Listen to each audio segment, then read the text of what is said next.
Welcome in, everybody, to episode 5 of Rain Over Money. This is Kevin Hissong here with you on a cold, gray Friday. We are in the doldrums of January, but hey, we've almost made it through. Good news with that is one of the longest months. I actually was talking about this with my family earlier this year. We kind of ranked our months, and January came out as my least favorite. So we're almost through. And just so you know, October is my favorite month. But we're almost through January, and we are at the 20th. Hope you're doing good on your budget this month. I would give ourselves a B for the month so far. We're doing pretty good. January is usually a pretty good month. We get a lot of the expenses out of the way from the holidays and everything, and get off and running on a good foot. Hope you are too.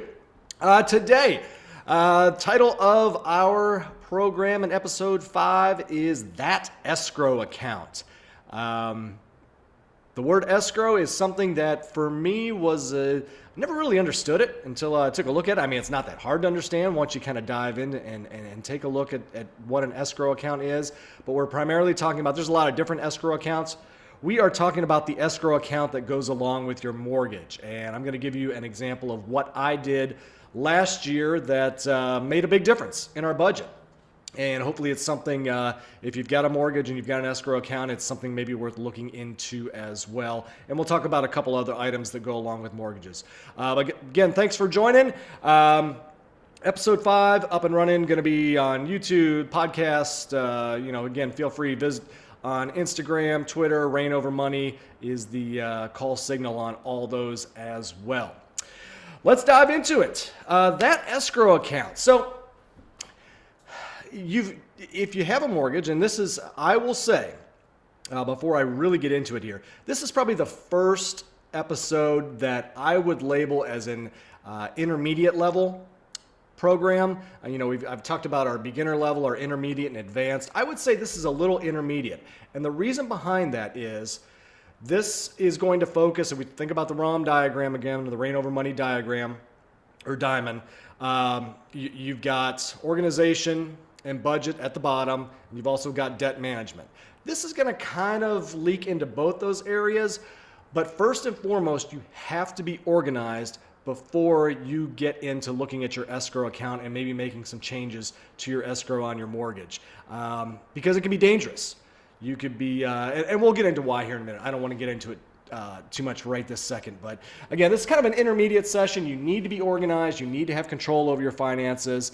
It may even help to have a nice emergency fund or account that's maybe a conservative account that's growing on the side, or maybe you've got a brokerage account that you pull from like we do, where you've got some assets invested that maybe you can tap into from time to time if you need to, or maybe earn some low interest until maybe that money needs to be used, kind of like a holding account. Because that's what an escrow account is. It is a holding account for part of your mortgage payment. The only difference is that holding account is run by your mortgage lender. And now, I don't mean your realtor. I mean your mortgage lender, whoever owns your mortgage, where you get your mortgage statements from, who you make your mortgage payments to. And as I said, escrow was something that was kind of confusing to me. You know, when you sign all that paperwork and you buy your house and you're going through everything and this and that, there's numbers everywhere, there's charges and fees everywhere. Escrow is always, probably the question even came up during the mortgage process of, do you want to escrow your taxes and your insurance payments? And my answer was always by default, yes. I think my parents always did it, and it was just seemed pretty simple to me. So what the escrow account is for a mortgage is you not only make your monthly mortgage payment, which is your interest and your principal. If you don't have, say, 20% of a down payment, you may also pay PMI, which is private mortgage insurance that protects the lender should you default on your account or whatnot. That's not something we worry about anymore, but I know when we first bought our house, we had to pay an additional amount for PMI. That's just kind of something that comes with it. If you want more information on it, just Google it. There's plenty of resources out there on PMI. And again, I'm not a real estate guru, but when it comes to my home and my mortgage, I want to know as much as I can know about my mortgage, because as I showed you with our budget, it is our largest outlay of money each month. So I want to first and foremost control that as much as I can. I feel like we've done a good job in getting the interest rate down to 2%. We've got our term down to 15 years, I think it is. So we're doing a really good job there, and the goal is, again, once we hit that our true retirement age or time, whenever that is, I want to have the house paid off. So going back to that, you've got your principal, your interest. You may have a PMI, but you've also got this escrow payment. And I will give you an example of ours. So we were paying about $3,900 in mortgage and escrow up through last year. And if you have escrow, this may have happened to you. About every year or so, around, I don't know, first of the month, first of the year, we're doing great in our budget, this and that, got everything planned out. All of a sudden, you get a note from the lender saying, hey, we've done an analysis on your escrow account, and we need to make some modifications based on maybe the reserves that need to be in that escrow account, because there is a certain minimum they want you to keep in that account to protect them for the payments. Maybe they're estimating taxes have gone up. Maybe they're estimating that insurance costs have gone up. Whatever it may be. But every year or so, we seem to get, and in talking to some friends, this has happened to a lot of people. Hey, we're going to change your escrow amount. So not now are you not paying us $1,100 a month. We're gonna bump that up, and you're gonna pay us $1,300 a month. Or they may give you the option to pay a lump sum. We're not gonna up your escrow amount, but you can pay a lump sum of $500 or $1,000 to make up the shortage, whatever it may be. Talk about blowing up, TNT to a budget. A couple $100 that I wasn't planning on spending, all of a sudden that's going to my mortgage, or even a lump sum payment. That's a big outlay I wasn't expecting to pay. So I said to myself, self, let's give the lender a call, understand this a little more, and see if there's any other options. So I called my lender, talked to the lender, and this may be the case, and it seems to be the case for quite a few mortgages, that escrow is required. In our case, escrow was required for the origination of the loan, so we didn't have an option to not do the escrow. But I asked them, I said, hey, can we end escrow? And if we end escrow, what then happens? Well, what happens at that point is I'm responsible for all my taxes, all my insurance, paying it out of my pocket, and instead of that money going to the lender and sitting in that bucket for payment later by the lender. And I don't know if this is always the case, but in our case it was. The lender came back and said, sure, after 1 year, you can go ahead and drop the escrow and just take over payments yourself. So that's what I did. In April, we did that. So what happened? Our payment was, we were paying about $3,900 to our lender. That changed our mortgage payment to $2,800. Now I say mortgage payment, that changed everything that we were paying to our lender that I classified as mortgage. That dropped it by $1,100, which looks really nice on the budget to make a change of $1,100 to your budget on a month-to-month basis. I mean, that's night and day. Those are big changes. And again, that's why I'm focused on this, because this is the largest piece of the puzzle. So if I can drop that by $1,100, that's a total win. But obviously nothing comes for free. So what you got to do is you've got to figure out a way to pay your taxes and pay your insurance on your own. And this is where I say if you're not organized, you can get into trouble. In our case, our taxes are due in November of each month. So, and our interest, or our insurance on our house was, I think it may have been paid at a lump sum, but what it got me looking into was, okay, I'm taking this over. I can't change how much I'm paying in taxes, but maybe I can take a look at my insurance and look at reducing the cost there.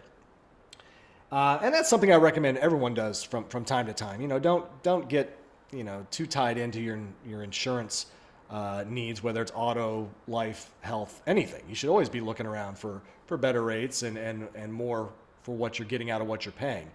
So I did an analysis on that, ended up switching my insurance as well. That reduced our mortgage payment, or I'm sorry, our home insurance cost, our auto insurance cost, and our, what was the other one? Home, auto, and an umbrella insurance policy we just have on the house that's, or on ourselves, just for one reason or another. So all that was a reduction, which was great. We actually switched. I'm in Louisville, Kentucky. We switched from Kentucky Farm Bureau, which had been fine for us for many years. we switched to Erie Insurance Group. And Erie Insurance Group is actually interesting. If you're in the I would say that Kentucky, Ohio, Pennsylvania region, they're a regional group, so their costs are quite lower. And this isn't a commercial; they're not paying me or anything, but definitely worth checking out if you're kind of in that Ohio, Pennsylvania, Kentucky area. Erie Insurance does have much lower rates than much of the competition, and people just love them. And if you're lucky enough to live in those states where it can be a regional one that you have access to it, then take a look at it. Saved us a lot. So not only did we save on our insurance, but I changed that to start paying it monthly. So I just rolled the insurance into our budget, which, added maybe, I don't know what it is, 100 or so a month to the insurance. But I had this big, lump sum hanging out there of $8,000 that I've got to have ready to pay in November. And this is, again, where you can get into trouble. What are you going to do? Let's say you stop paying $3,900, you start paying $2,800, but you're not doing anything about that $1,100 you're saving. You're just spending it on something else, or you go out and, God forbid, you buy a new car or something like that. I think I saw new car payments on average right now are like $700. So hopefully you're not going to take the money and do something like that. You got to be smart with what you do with the savings. In my case, I just pulled it from our joint brokerage account, which, we've got some of the money there invested for short term, some of the money invested for long term. It really acts as a savings account for me, but I just like having that money working for me. And that's what this all really comes down to with the escrow account is I was giving, $1,100 extra a month to the lender, and then they got to do what they wanted to make money off that money. Think about all these lenders all over the United States getting all this money from their the people they have mortgages out to, and the money they're bringing in, and they can hold that money and invest it in very conservative offerings and make quite a bit of money in interest off it themselves. So all I did was flip the tables and say, hey, I'm going to start doing that. So I took the $1,100, and my plan this year, I'm going to take advantage of interest rates rising. I know we talked a lot about interest rates rising has really affected mortgage rates and car loans and anything where you want to take a loan out on. But also it has upped CD rates, and some checking account and savings account rates, and treasuries and everything like that have increased. So if you've got some short-term needs, you can actually earn a little bit of interest. So my plan this year is to take that $8,000 and sock it in a 6-month CD. I was just out there looking on Bankrate, which is my favorite place to go look at interest rates and kind of see what's out there. Looks like the annual percentage yield on 6-month CDs is 4%. And again, I said annual percentage yield. Don't get fooled when you see APY or APR. That means it's over an annual or 12-month period, it's going to pay 4%. Over a 6-month period, it's going to pay more like 2%. But hey, that $8,000 I'm going to put in there, or maybe I'll put $10,000 in there, I'm at least going to get $160, $200 of interest off that. 6-month CD will come due right before I need to make my tax payment, take the money out of the bank account and make the payment, and then pocket that $160, $200. Hey, maybe it'll go to Christmas presents or something like that. But hey, now I'm controlling that money. I've reduced that $1,100 I was paying out to the mortgage company, controlling that money, taking it in, and doing something with it. So that's kind of my story on escrow. It's definitely something worth looking into if you currently are paying escrow. You definitely want to talk to your lender. If for some reason you don't know who your lender is, you can talk to your realtor or whatnot, but you should get a statement or see where your payments are going to. Definitely give them a call and see what they have to say, because it's not just something you stop paying, especially if you have automatic payments or things like that. It was actually very simple. They changed the automatic payment. The month after I stopped it, $2,800 came out instead of $3,900. Added that $1,100 to our extra income that we had coming in, and did some other things with it for the time being. So great option, but definitely can't say it enough. Take your time in researching that, because I don't want to put you in a bad position of, hey, you've got $8,000 or $10,000 in property taxes due, and you didn't save for it, and now you're stuck because you don't have an emergency account or some account to pay for it. That's why I say this is intermediate. I feel like I'm beating something over the head here, but you got to be organized, you got to know where your money's at, and you got to be prepared to make those payments when they're due. A couple other things on mortgage, since we've got a little bit of extra time, so I hope that's helpful for you. Taking a look at things on the escrow side. It was always confusing to me, and I don't know why. I just didn't pay a lot of attention to it. A couple other things on mortgage I just want to mention. And I'll put a link out on this on the website, but it's always fun to go out. You may have heard this before, where if you have a 30-year mortgage and you make an extra payment a year, I forget what the number is, but I feel like if you make an extra payment a year, you take your 30-year mortgage down to 22 years. I believe it was something like that. So I'm going to put a link to a mortgage calculator out there. You can go out and kind of plug in your current rate, and you need your current rate and your current or what your principal amount was, and you can then plug in, hey, this is how much extra I want to pay a month, or this is how much extra I want to pay lump sum, and it'll show the amortization rate. Amortization is just a long table showing how your loan's reduced over time. It'll show that rate, and it'll show you how much sooner you could possibly pay off your mortgage. Another way you can do it that I've looked into, and I've never done it, I'm not saying I won't, but it's a different way to budget, is to make payments half monthly or every 2 weeks. If you do that versus making one mortgage payment a month, you can reduce, I think I saw the article from Wells Fargo, on a 30-year mortgage, you can reduce your mortgage by about 4.5 years just by switching from monthly to paying every 2 weeks. So in my case, I wouldn't pay $2,800 every first of the month. I'd pay $1,400 first of the month and $1,400 midway through the month. So again, something else to look at. There's just a lot of different options that you can do. You don't have to take your mortgage as it is and just let it sit there and pay it over 30 years. Take a look at some options to help you, pay the mortgage off faster, because we said, the interest rate and the deduction you get for taxes is harder and harder to use. So maybe that interest mortgage that that you're paying each year isn't that beneficial to you anymore. So pay it off faster, less interest, more money that you can put towards other things. And not only that, growing equity in that home and getting more and more equity in that home faster for whatever comes down the road. So covered a lot there.